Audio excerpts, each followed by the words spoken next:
All right, here we go. This one is for Brad. How you doing, man? All right, so I'm going to read your question, and I'm going to go through it. I actually had to take a little bit more time than normal reading your question beforehand. I don't always read the questions before the video. I usually just see it and then say, oh, okay, this is one that I can do a video on, and then I do a video. But for yours, I had to do a little bit more digging because there's some stuff here that you're not telling me. And I can feel that if I'm confused, usually that's because there's not enough information there, and it's being obfuscated on purpose. And so I'm just going to go through here. And so you're saying, how the hell do I meet a compatible woman? Okay, so the first thing I say to a guy who asks that question is, what is it? Have you decided to get very particular and very detailed on the kind of woman that you really want?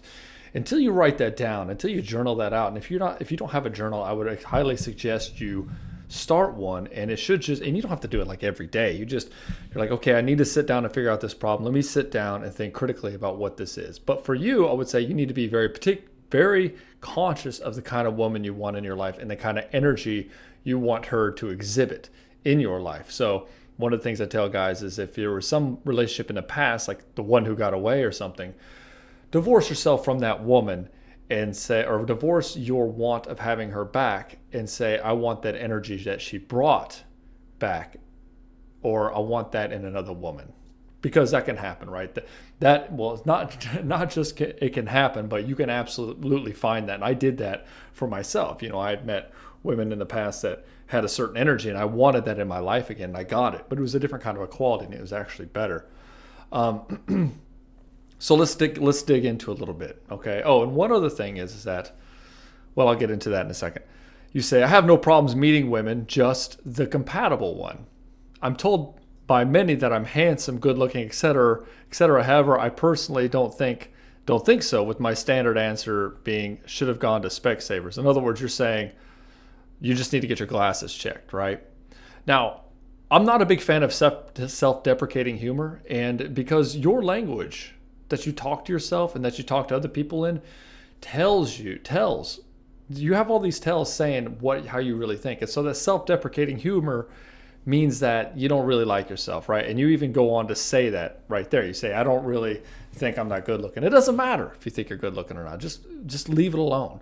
The guy who, it just doesn't matter, because your looks really don't matter as much as guys think they do. And if they're telling you that you're good looking, then either it's just like she's, her attraction is spiked. She's like, oh, what's going on? Or you're self-deprecating and you're asking for it or whatever. Often met with a chuckle. Yeah, a chuckle, because women really don't like self-deprecating humor unless you're obviously really powerful or really strong in her eyes. And you do a little bit of it. It's a little bit humbling. But for the most part, I say do not do self-deprecating humor. I don't have problems making them laugh. I treat them with respect. I often pay the bill. And, okay, so you say, respect, pay the bill, make them laugh, and I'm old school, okay? And you say those are the four main characteristics that women look for, right? No, those aren't the characteristics that women look for. Not at all. The ones that they look for are love of the self, emotional self-control, and compelling vision. Those are only three things that really matter. And I'll explain a little bit. Love of the self. Your self-deprecating humor tells me that you are having a hard time loving yourself, and like you're not your best friend. And you go down here, and I'll get into that a little bit more here, but that's telling me you're not loving yourself very much. And so the women we attract into our life are a reflection of our unconscious thinking. So if you're self-deprecating, you're beating yourself up, then you're going to attract women in your life that are also going to do that to verify what you think of yourself. In other words, it's a self-propagating problem. If you don't really like yourself, you're going to attract women who are going to tell you that you're not that good, to keep your worldview or your ecosystem of your brain, or your how do I say it in a good way? You have a reality that's a certain way, so you invite women into your reality to reinforce that reality. So I always say women are a reflection of your subconscious thinking. So if you're not loving yourself and you have self-deprecating humor and you're really critical of yourself, you're going to attract women in your life that are also going to be critical of you in order to reinforce how you feel about yourself, right? In other words, if you love yourself, then you're only going to allow people who love you into your life, and that reinforces it as well. The problem is, so emotional self-control, okay, and we're going to get into that a little bit later here too, and compelling vision. So women want to see that you are stronger than her in a loving and magnanimous, benevolent way. It's not always nice. Sometimes there's certainly some conscious spanking, just like if you have a child and he's acting out, you do stuff and you're not always a nice guy, but it's out of love, right? You want the kid to behave in a proper way because that's conducive to having good relationships. Like if the kid's hitting, then you're going to be like, hey, this is not acceptable, kid. And then you do what's necessary to get that kid to stop hitting. And he doesn't like it, right? You're not like, don't necessarily have to hit him, but you put him in a timeout, or you say, hey, we're not reading stories tonight. And he's like, oh, he's serious. I better listen to him. I better not hit, right? Same thing. The problem I feel is they falsely promote themselves, and I'm brutally honest about everything. So everyone I meet knows precisely who they're getting. Now, when a guy tells me he's brutally honest, again, language reveals what's inside. So brutally honest, when guys say that, and I don't have enough information from you, but when guys say, I'm just brutally honest, you see what you get, you know where you stand with me, they use that as a way to just be an asshole. In other words, oh, I'm just being honest. It's like, no, you're just being an asshole. You know, like, I'm brutally honest. Everybody knows where they stand with me. If I don't like them, I tell them to go fuck themselves. You know, that's kind of the archetype that you're painting here. I don't know if that's entirely true. But if you go watch The Big Lebowski and they're in a coffee shop and the dude says, Walter, you're just being, he's like, I'm just being honest. Like, no, Walter, you're just being an asshole. And he's like, I'm out of here. And he's like, well, I'm finishing my coffee. You know, he sticks to it. He doubles down on that. And while there is some honor in being brutally honest, it can be done with heart and with tact. And tact is a virtue. And I'll get into that maybe a little bit later. So if that's the case, maybe, and that might be because of the self-criticalness. You know, if you're self-critical, then you see somebody else fucking up. That negative energy just spills out into the honest, what you're calling brutally honest. You don't have to be brutally honest. Why does it need to be brutal? Just be genuinely honest, heartfelt honest. You can still get the same, you can still convey and not bullshit somebody without just being like, oh, well, you know, and I can't say that that's how you are, but the language saying brutally honest, that falls into that archetype, and so I'm addressing that. And if that resonates with you, then I would say work with that. So everyone knows precisely who they're getting. So in other words, you're probably sharing a little too much on your dates. You're probably sharing a little bit too much about who you are and your problems and all of these things. And that lends to lack of emotional control. Being brutally honest in that way and just saying, oh, they know exactly, that lends to lack of emotional self-control. So emotional self-control falls under it doesn't mean just be like a hard ass on yourself and don't feel emotions. No, it means being able to feel your emotions, being able to feel exactly what kind of guy you are and why you're having these problems, being able to feel through it and honor it. You know, they say like tough guys don't cry type of a thing, but a tougher guy's like, I'm gonna cry and I don't really give a shit because me venting my emotion in this moment is more important. That doesn't mean it's always appropriate. Like, you're not gonna go cry in front of a stage of people. That's not fucking appropriate. So you control yourself, but you do realize that there is some emotional energy there that needs to be handled. So you go off where you need to and you handle that. You know, they make that joke that men cry at like funerals and like their wedding or something like that, and that's it. But the whole point is, you know, emotional self-control means being able to control yourself when the situation is appropriate, but also honoring your emotions and venting them as needed. So you're not just suppressing and repressing all this stuff and just having it come out like, bah. My last date sent me pics where she looked like Olivia Newton-John. Then a few weeks later, after daily conversations, she drove 10 hours to see me. Okay, now that's not, I'm kind of curious as to why you have these long-term relationships and you're talking on these daily conversations, because that isn't really how you start a good relationship.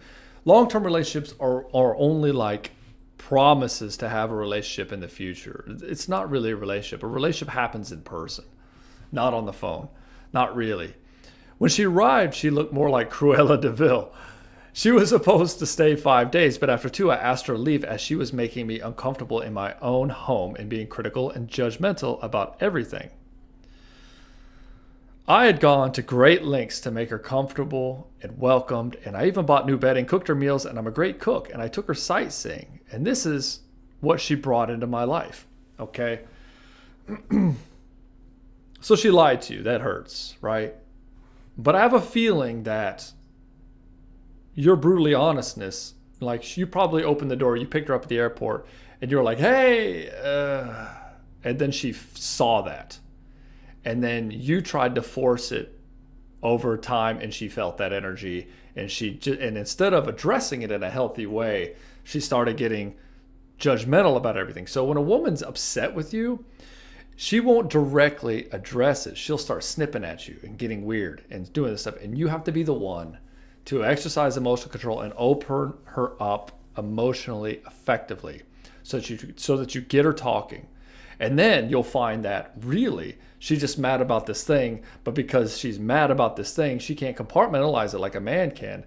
And it just starts polluting everything. So she starts seeing everything that you're doing as shitty. Now, if you did all these things and you felt like she lied to you, and you cook her meals and you bought her new bedding and all this stuff because you're very excited to have her. You know, you're like, oh, wow, got Olivia Newton-John coming to stay with me. This is going to be a good time. I need some new sheets because these sheets are about to get soiled, right? And so but what the thing is that she felt that. I'm pretty guaranteed that she felt it. And that with the brutal honesty tells me that maybe you weren't very good at just expressing, hey, this wasn't what how. And you know what that is. You know, she did that because she wants to come off her best, and she really liked you. And so she did that, but she lied to you, right? She really lied to you, and that's not good. And so, of course, that's really hard to deal with. You did a lot in preparation for it, and then you said, okay, well, I'll just still make the best of it. And so this tells me that even though she wasn't looking good and you were disappointed and you were resentful towards her, you still did your best, but it still leaked through. And there may have been a comment or something that you said, and she didn't like that, you know, and you're like, I'm just not having this. And you told her to get the fuck out, which, I mean, I understand.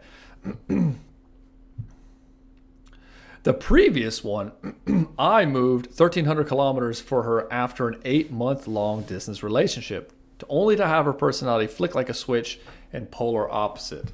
Woman I'd been spending time with prior, with love, laughter, and enjoying company, to rudeness, disrespect, and ignorance. I lasted just 4 days and found a place on my own. Okay, so, and maybe this is the same thing for both of these situations. You know, when you have a long distance relationship, it's easy to project what you want that person to be. And you don't get enough time to be with that person long enough to really get a sense of who they are.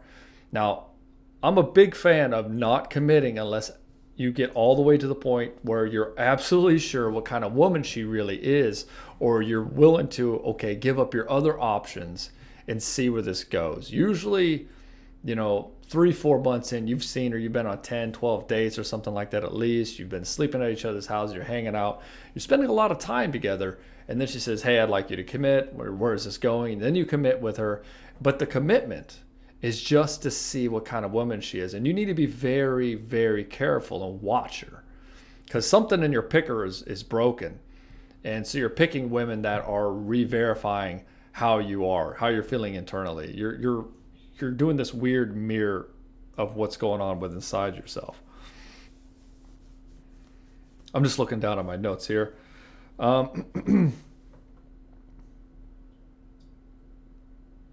So, you know, lack of empathy can be disguised. It can be a defense mechanism, right? I'm just like, I'm too tough for this. I'm too tough for that. But that empathy and feeling for the other person is actually a strength. And the thing is, you let that empathy be abused either. Like, that's a gift that you bring. So when somebody is being nice and they show and demonstrate that they take that and they trust it and that they honor that empathy and your time and attention, then you're willing to give a little bit more. Many times guys give way too much in the beginning. They give all their time and attention, and they're willing to do all these things for, like you're doing here with a woman you didn't know very well. You know, you got her bed sheets, cooked meals, great cook, took her sightseeing and stuff. So if you're not normally like a clean person and you don't keep your place clean and really nice, then that also talks to self-love. So you should have nice bedding anyway. You shouldn't have to buy new bedding just because you have a guest over, because now you're putting on a front. You're putting on, that's something I'm a little bit suspect there too, because it sounds like you're putting on a front as opposed to just being able to reside in who you are. Because if she really likes you, the bedding's not going to fucking matter, she's not going to run out of there. But if you've been with women that are very critical of all these things, then I can understand why you would feel that way. Can you enlighten me on where I might be going wrong? I'm dateless but not desperate, and I'm happy single, but would be nicer to share my life with someone special. I would think you need to look at avoidant attachment disorder, because you've got a pattern here. And I don't know if all the women are long distance, but at least the ones that you feel are worth committing to are long distance, which allows you to project to that person, onto that person, what you think what you want them to be, as opposed to who they actually are.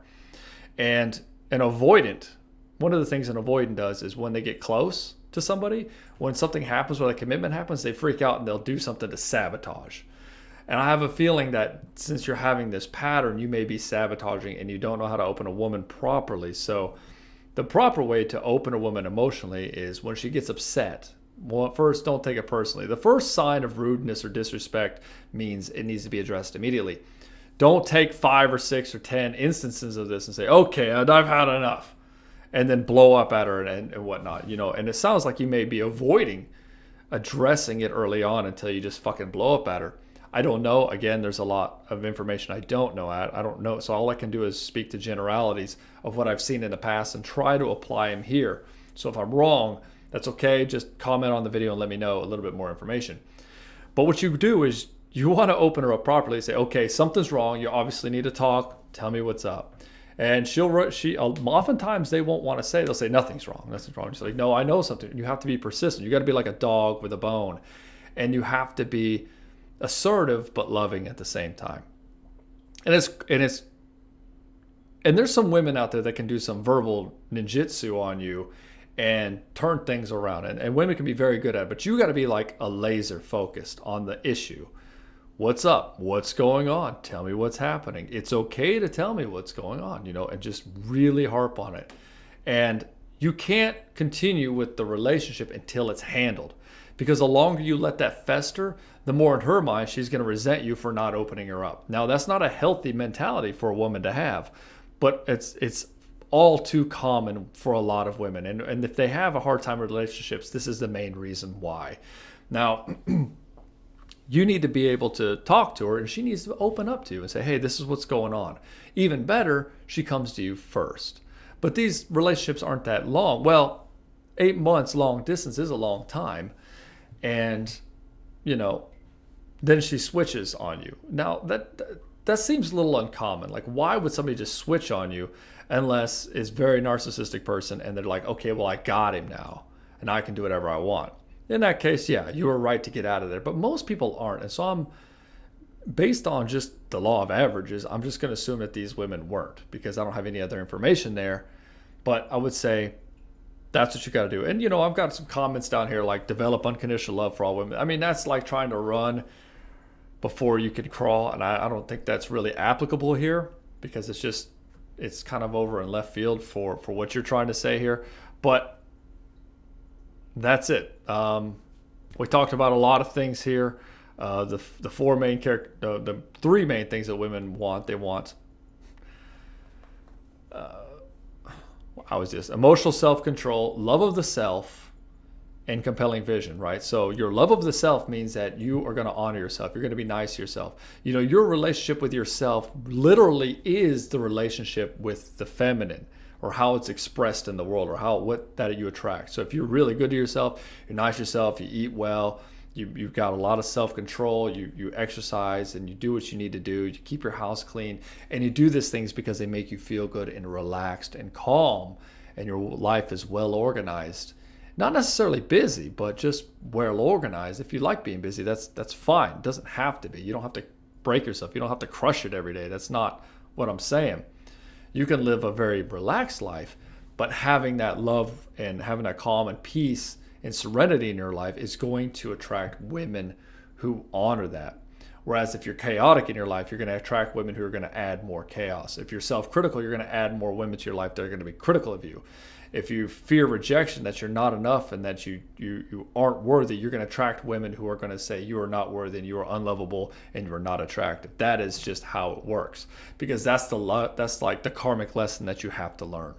So love of the self is critical. Emotional self-control, because we don't always do what we need to do. We're not always what we need to be. And so having emotional self-control, being able to control yourself and not just react, right? Not be able to just react. And also that means making yourself do things you don't necessarily want to do because they are good for you. Because that is a demonstration of self-love, of self-care, of who you really should be, moving towards your best self. So if I don't want to meditate today, but my emotional self-control kicks in and says, no, that's time to meditate because that's good for me. That's a way of tough love. You bitch smack your inner child. Sometimes your inner child needs to be bitch smacked. And that's just the way that is. And then compelling vision, because as a man, your masculine energy resides in achieving and breaking. So I'll call women the connectors and men the achievers. So as a rule of thumb, right? Men can be connectors and women can be achievers. But as a rule of thumb, feminine energy moves through connection. So a man may be more residing in his feminine energy and he'll want to connect more than he's achieving. And that's totally cool. We all have a balance of it. I mean, none of us are 100% one or the other. If we were, we'd be intolerable. Because if you're all masculine, you're going to be like that blue guy in Watchmen. That's like 100% masculine right there, right? Or you're this fairy like entity of dance and song and loving and connection and emotion. That's the feminine. It's just intolerable. You got to have a balance, right? And so a compelling vision needs to be there so that you feel inspired with life and that you can take her on a journey, which is your life. Now, women stay with men who exhibit these characteristics fully. They don't stay with men who can't do it. And there are levels of how well men do these things. All right, this has gone on long enough. I think I've got more than enough here, and I hope I hit it on point. But again, it's just a little bit of a covert thing, and it had to take me about 5-10 minutes and think about this and write some notes and see how it went. So let me know how you think, and other guys, tell me what you think. If you have anything else to add, also let me know. Comment below.